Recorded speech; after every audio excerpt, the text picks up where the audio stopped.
চাঁদপুরে ত্রয়োদশ জাতীয় সংসদ নির্বাচন ও গণভোটকে কেন্দ্র করে উপকূলীয় ও নদী তীরবর্তী এলাকায় নিরাপত্তা জোরদার করেছে বাংলাদেশ কোস্টগার্ড।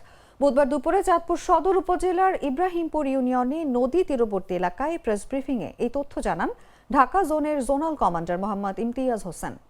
এ সময় তিনি বলেন, 12 ফেব্রুয়ারি নির্বাচন ও গণভোট অবাধ, সুষ্ঠু ও শান্তিপূর্ণভাবে সম্পন্ন করতে কোস্টগার্ড বদ্ধপরিকর।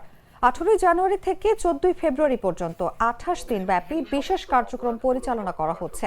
এ সময় উপকূলীয় ও নদী তীরবর্তী দুর্গম ও গুরুত্বপূর্ণ এলাকায় মোবাইল টিম ও স্ট্রাইকিং ফোর্স হিসেবে দায়িত্ব পালন করছে কোস্টগার্ড।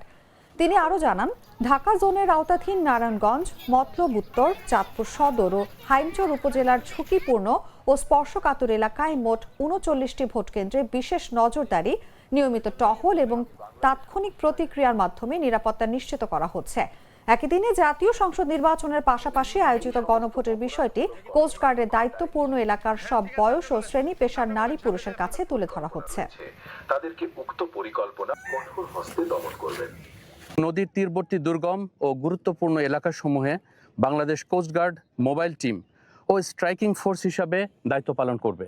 তাই কোস্টগার্ড সদস্যগণ ঢাকা জোনের আওতাধীন নারায়ণগঞ্জ, মতলব উত্তর, চাঁদপুর সদর ও হাইমচর উপজেলার ঝুঁকিপূর্ণ ও স্পর্শকাতর এলাকাসমূহের সর্বমোট 39টি ভোট কেন্দ্রে বিশেষ নজরদারি, নিয়মিত টহল, তাৎক্ষণিক প্রতিক্রিয়ার প্রদর্শনের মাধ্যমে একটি উৎসব মুখর ভোটের পরিবেশ সৃষ্টির প্রচেষ্টা অব্যাহত রেখেছে।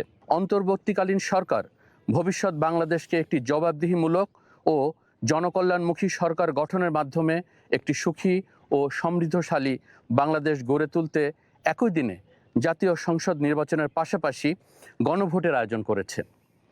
গণভোটের বিষয়টি আমরা আমাদের দায়িত্বপূর্ণ এলাকার সকল বয়সী, পেশা এবং শ্রেণীর নারী পুরুষের কাছে তুলে ধরার মাধ্যমে একটি নতুন বাংলাদেশ বিনির্মাণে দেশের নাগরিকদের হা ভোট প্রদানের জন্য উদ্বুদ্ধকরণের প্রচেষ্টা প্রচারণা চলমান রেখেছি। দুধার চকলেটে একাকার হয়ে ওঠা প্রাণ লেয়ার সম্পর্কের মিষ্টি ম্যাজিক।